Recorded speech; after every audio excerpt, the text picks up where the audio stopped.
신앙 고백하겠습니다. 나는 전능하신 아버지 하나님 천지의 창조주를 믿습니다. 나는 그의 유일하신 아들 우리 주 예수 그리스도를 믿습니다.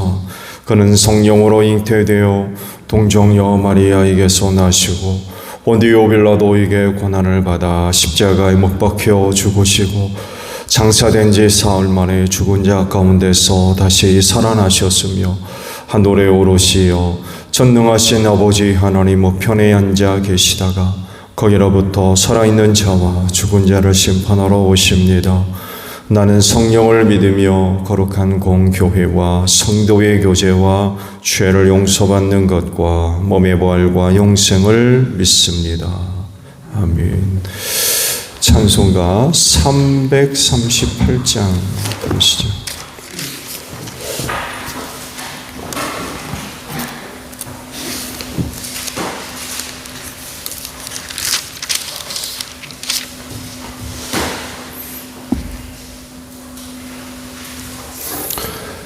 (338장이에요) 내 주를 가까이 하게 함은 십자가 짐 같은 고생이나 내 일생 소원은 늘 찬송하면서 주께 더 나아가기 원합니다. 내 고생하는 것 옛 야곱이 덜베게 베고 잠 갔습니다. 꿈에도 소원이 늘 찬송하면서 주께 더 나아가기 원합니다. 천성에 가는 길 험하여도 생명길 되나니 은혜로다. 천사날 부르니 늘 찬송하면서 주께 더 나아가기 원합니다. 야곱이 잠 깨어 일어난 후 돌단을 쌓은 것 본받아서 숨질 때 되도록 늘 찬송하면서 주께 더 나아가기 원합니다. 아멘. 예레미야 애가 3장의 말씀이에요. 1절에서 18절까지 보겠습니다. 예레미야 애가 3장 1절에서 18절입니다. 나는 하나님의 진노의 몽둥이에 얻어맞고 고난당하는 자다. 주님께서 나를 이끄시어 빛도 없는 캄캄한 곳으로 헤매게 하시고 온종일 손을 들어서 치고 또 치시는구나. 주님께서 내 살갗을 약하게 하시며 내 뼈를 꺾으시며 가난과 고생으로 나를 애우시며 죽은 지 오래된 사람처럼 흑암 속에서 살게 하신다. 내가 도망갈 수 없도록 담을 쌓아 가두시고 무거운 족쇄를 채우시며 살려달라고 소리를 높여 부르짖어도 내 기도를 듣지 않으시며 다듬은 돌로 담을 쌓아서 내 앞길을 가로막아 길을 가는 나를 괴롭히신다. 주님께서는 엎드려서 나를 노리는 곰과 같고 몰래 숨어서 나를 노리는 사자와 같으시다. 길을 잘못 듣게 하시며 내 몸을 찢으시며 나를 외롭게 하신다. 주님께서 나를 관역으로 삼아서 활을 당기신다. 주님께서 화살통에서 뽑은 화살로 내 심장을 뚫으시니 내 백성이 모두 나를 조롱하고 온종일 놀려든다. 쓸개즙으로 나를 배불리시고 쓴 쓱으로 내 배를 채우신다. 돌로 내 이를 파수시고 나의 얼굴을 땅에 비비신다. 내게서 평안을 빼앗으시니 나는 행복을 잊고 말았다. 나오느니 탄식뿐이다. 이제 내게서는 찬란함도 사라지고 주님께 두었던 마지막 희망마저 사라졌다. 아멘. 오늘은요, 방금 보신 18절 상반절에 있는 말씀을 함께 나누려고 합니다. 말씀을 보면 나오느니 탄식뿐이다 라는 말씀입니다.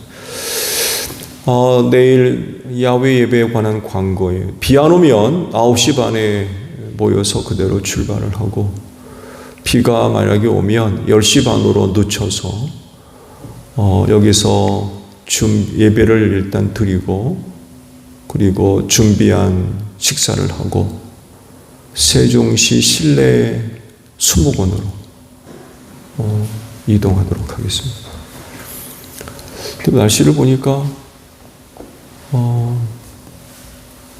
예보하는 곳이 꼭 다른 것 같은데, 오전 오후나 한때 비나 소나기로 예보되어 있고, 어느 곳은 오후는 또 비가 안 오고 좀 그런 것 같아요. 근데 일단 비가 오면 10시 반에 모여서 예배를 드리고 준비한 점심을 먹고 세종시 실내 서목원으로 갔다 오는 걸로 그렇게 하고요. 비가 안 오면 30분 앞당겨서 9시 반에 1시간 앞당겨서 9시 반에 교회에서 출발해서 부여로 그렇게 움직이도록 하겠습니다.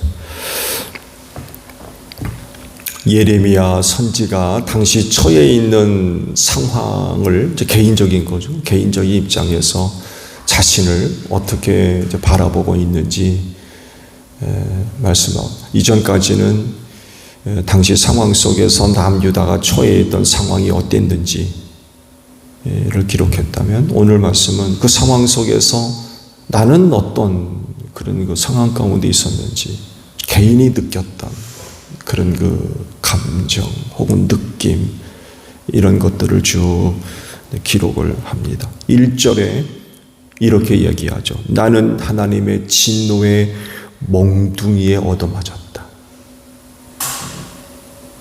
맞아보셨어요? 옛날에 벙성말이 한다고 그러죠. 몸이 고른다고 그래요. 맞은 표적은 잘 안 나는데 멍석에 말아서 때리는 거 아닙니까?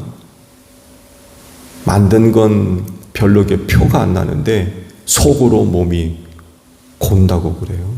그만큼 충격이 크다는 거죠. 일단 1차적으로 멍석이 이제 충격을 받아들이지만 그 충격을 몸이 이제 그대로 받아들이는 거예요. 2차적으로. 그러면서 이제 몸이 속으로 많이 상한다는 그런 그 얘기를 들은 적이 있어요. 진노의 몽둥이를 맞았다.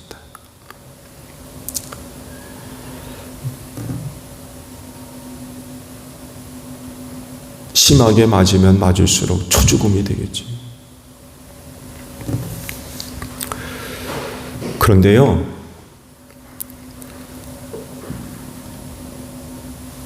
그렇다고 하면 그가 하나님 앞에서 죄를 지어가지고 그런 겁니까? 예레미야가 하나님의 진노의 몽둥이를 맞았다고 그러는데, 그렇다고 하면 예레미야가 하나님 앞에서 지은 죄 때문에 진노의 몽둥이질을 당한 겁니까? 아니죠. 그가 그런 어려운 일을 겪을 수밖에 없었던 건 자신의 죄 때문이 아니라 남유다가 하나님으로부터 범죄함으로 인하여서 당한 그런 그 결과들이에요. 의인의 고난이죠. 의인의 고난. 잘못해서 그런 어려운 일을 당한 게 아니라 남유다 전체가 그런 그 고난을 겪으니까 함께 당할 수밖에 없었던 그런 그 고난이었던 것입니다. 죄를 짓거나 잘못된 것은 없었지만 그가 속한 공동체가 범죄함으로써 함께 겪을 수밖에 없었다. 그 고난이었어요. 또 다른 시각으로 보게 되면 개인적으로 억울할 만도 해요. 내가 뭐 잘못한 게 있나? 개인적으로 하나님 앞에 범죄해서 몽둥이질을 당한다 그러면 당할 수 있죠. 이해할 수 있어요. 받아들일 수 있고. 근데 그것이 아닌데도 타락한 백성들과 함께 고난당한다면 개인적으로 억울한 면도 있어요.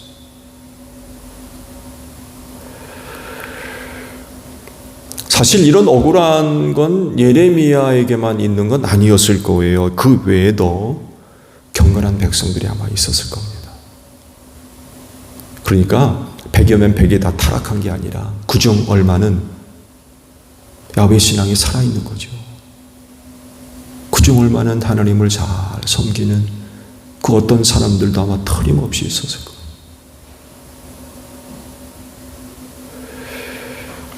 그렇지만 예레미야는요, 그런 일 때문에 억울해하거나 원망하지 않습니다.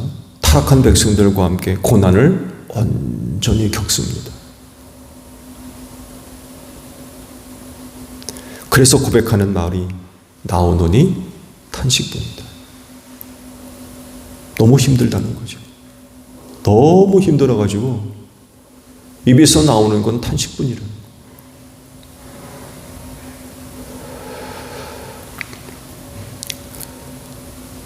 의인의 고난은요, 주님 오시는 그날까지 계속될 수밖에 없어요. 의인의 고난이 사라지는 때는 하나님의 나라가 이루어질 때입니다. 우리의 영혼이 하나님 앞에 서야만 아마 그칠 겁니다. 하나님의 심판을 기다리고 있는 악한 세상에서 사는 동안 의인의 고난은 그치지 않습니다. 계속 당할 수밖에 없어요. 주님께서 장차 있을 말세 현상에 대해서 하신 말씀을 기억하시죠? 너무 끔찍한 일들이 앞으로 일어날 겁니다. 근데요, 예수 믿는 그리스도인들 교회 안에 있으면 안전할 것 같습니까? 그렇지 않습니다. 세상에 사는 모든 사람들은 누구를 막론하고 함께 겪을 수밖에 없는 환난들입니다. 그래서 성경 말씀도 그거 통과해야 된다고 그랬어요. 그거 이겨야 된다고 그랬어요. 참아야 된다고 그랬습니다. 의롭게 살고 도덕과 윤리적으로 고상하게 사는 어떤 사람들, 또 그리스도인들과 같이 거룩하게 사는 그리스도인들, 이들은 제외될 거냐? 그렇지가 않다는 거. 고생하며 살아야 돼. 힘들게 살 수밖에 없는 거죠. 그래서 그날엔 예레미야 선지자가 고백하는 대로 나오느니 탄식뿐이다. 내 입에서 나오는 게 탄식밖에 없어요. 너무 힘드니까.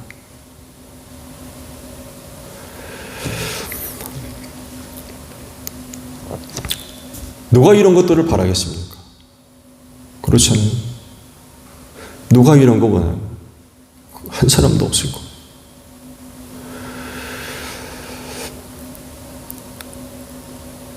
그렇지만 그런 일을 겪는다고 한다면 그것 때문에 낙심하지 말고 더 원망하거나 불평할 것이 아니라 믿음의 인내를 갖고 끝까지 신앙의 경주를 마쳐야 할 겁니다. 오늘도 우리는 그 경주에 참여하고 있죠. 오늘도 누구 입에서는 나오는 게 탄식밖에 없을 수도 있어요. 그렇다고 해서 지금 달려가고 있는 신앙의 경주 그만둘 겁니까? 나오는 이 탄식밖에 없을지라도 하늘나라를 향해서 끝까지 달려갈 경주는 마쳐야 돼요.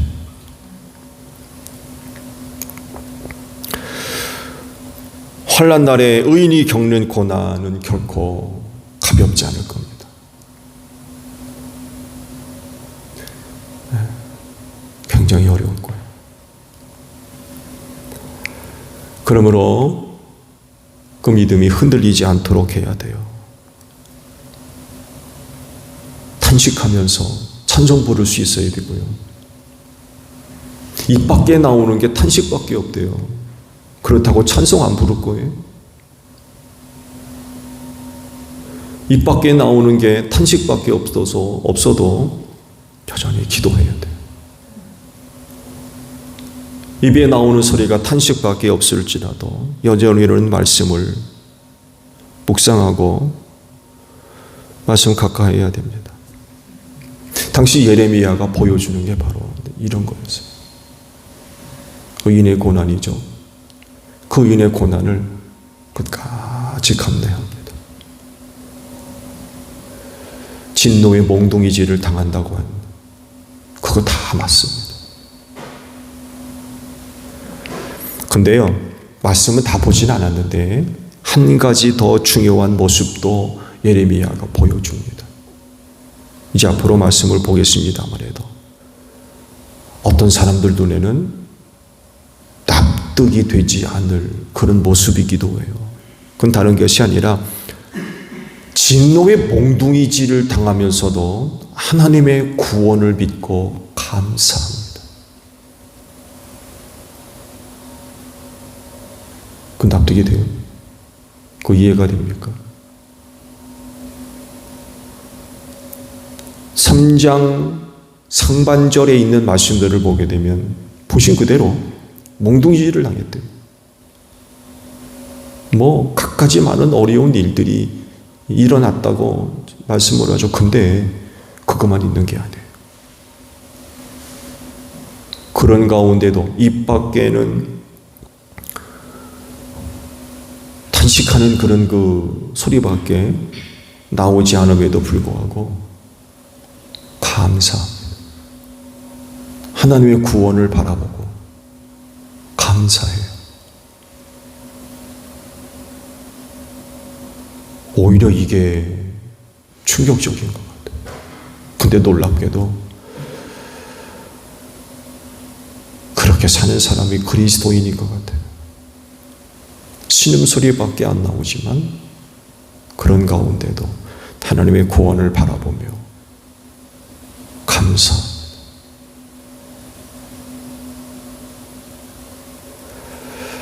지금 당장은 탄식만 나오는 그런 상황이지만 그러나 하나님의 구원이 있을 것을 믿고 그것으로 인하여 감사하는 그런 모습도 보여줍니다.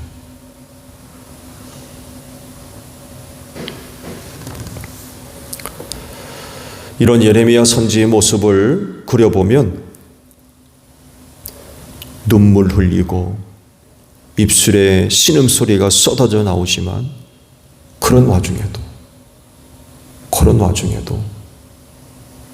하나님의 구원을 바라보며 감사해야 하는 거죠.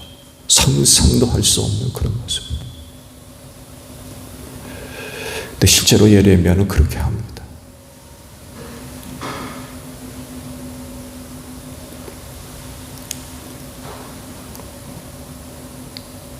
놀랍게도 예레미야는 남유다가 어떻게 될지 알고 있어요. 알고 있는 사람이에요. 하나님의 진노가 쉽게 끝나지 않을 것을 알아요. 그 시기가 70년이죠. 바벨론 포로 70년.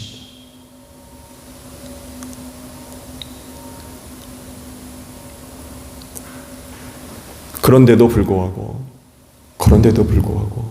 하나님의 구원을 바라보며 신음하면서도 하나님께 감사하는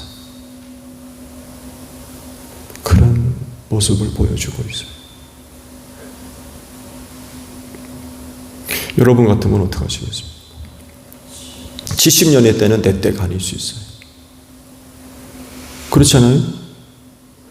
예레미야가 오신 나이가 아주 시퍼렇게 젊은 그런 나이대라면 그때가 자기의 때도 될 수 있어요. 그런데 애석하게도 그렇지 않습니다. 그때는 자기 때가 아니에요. 그런데도 불구하고 하나님의 구원을 바라보며 감사하고 있어요.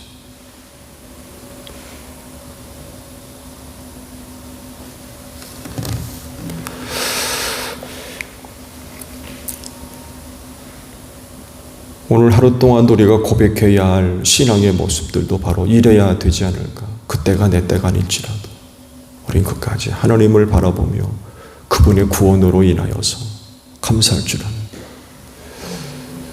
그게 그리스도인인 것 같아요.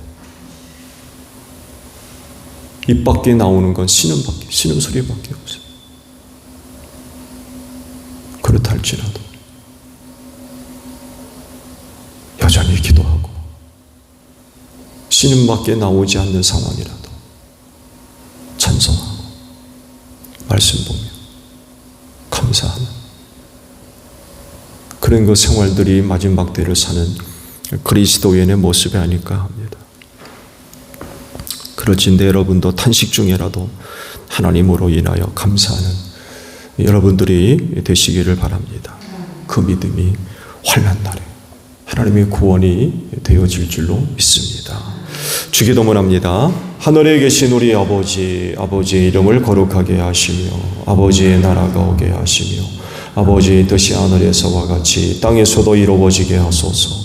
오늘 우리에게 일용할 양식을 주시고 우리가 우리에게 잘못한 사람을 용서하여 준 것 같이 우리 죄를 용서하여 주시고 우리를 시험에 빠지지 않게 하시고 악에서 구하소서. 나라와 권능과 영광이 영원히 아버지의 것입니다. 아멘. 기도하겠습니다.